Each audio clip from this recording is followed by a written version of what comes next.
When you think of Louisiana crops, you probably think of sugarcane, cotton, soybeans, not tea. Well, it turns out Southeast Louisiana has a good climate to grow tea, and a retiree in Amite is taking advantage. Tea is the second most consumed beverage in the world. The United States is the third largest tea importer in the world, but now Louisiana has a tea plantation with a local option for tea lovers. And this week's Access Code, we explore the 70422 zip code and the Fleur-de-Lis Tea Company.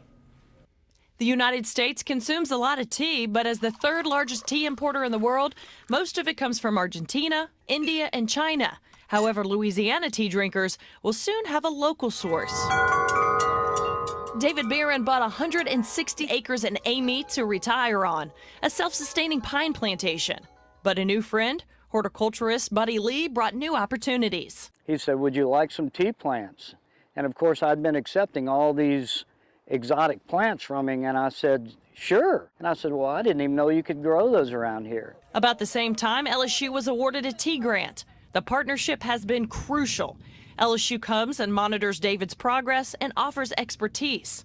Now, a few years later, David has the first tea plantation in Louisiana, the Fleur-de-Lis Tea Company. These plants are about 3 years old, and there's 1,000 plants in this field. David planted a new crop last October with about 1,000 more plants and has all the room he needs to grow. He also has an additional 1,500 plants in a greenhouse and nursery. As soon as the leaves start to develop, you can make tea, but it usually takes about 3 to 5 years for a tea plant to mature. We just received our processing equipment about 3 weeks ago, so we'll be setting that up. We're moving with all haste to try to get the tea house and the processing room ready. This is where they are with that. Here are some renderings of what the tea house will look like when it's complete. Production will be in the back part, and they'll sell and serve tea in the front. The goal is agritourism. People can come and walk through the tea fields, take hikes on their nature trails, and enjoy their products. Fleur-de-Lis Tea Company is on a timetable to complete the tea house because David is a member of the U.S. League of Tea Growers, and he's been asked to host this year's convention in October.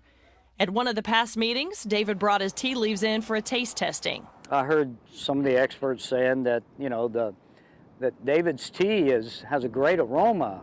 It's really brisk and really wonderful taste. He was shocked some of the country's top experts who have tested teas around the world were so impressed.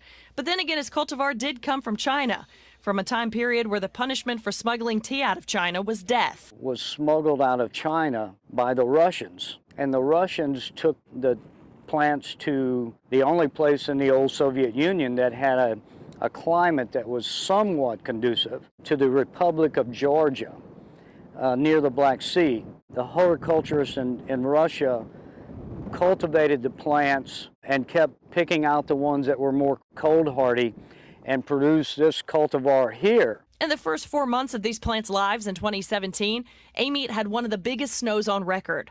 The following January was one of the coldest on record, followed by the hottest February on record. Yet his plants thrive. Snap it off like that. David's son Nathan will one day inherit the tea plantation. Nathan's girlfriend Cheyenne works full-time for the company, tending to the plants. She experiments and does all the propagating. I have no idea what I'm doing. I'm learning something new every day. After you get the bud, you'll grab these 3 leaves, and then you'll process it with a wok.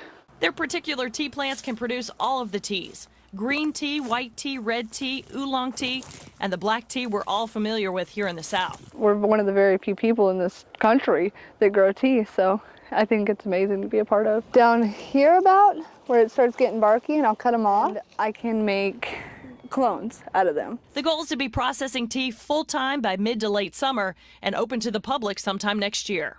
We have already been contacted by people from around the country wanting U.S. grown tea, and it's very popular with people in Louisiana. So you literally put them in the ground and all this stuff is just kind of...